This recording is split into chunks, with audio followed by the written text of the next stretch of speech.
આપણે ચાલતા થઈએ ને એ રસ્તામાં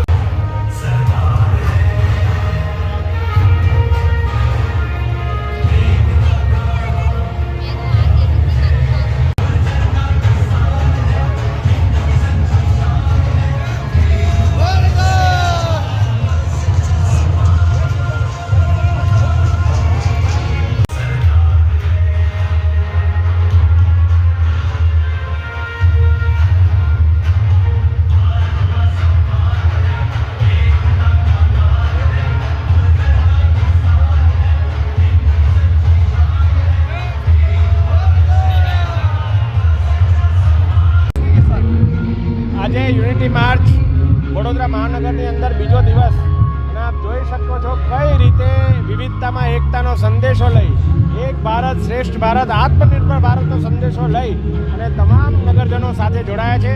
આપણા કેન્દ્રીય યુવા શ્રમ રોજગાર અને રમતગમત મંત્રી આદરણીય ડૉક્ટર મનસુખ માંડવિયાજીની આગેવાનીમાં આજે યાત્રા આગળ વધી રહી છે.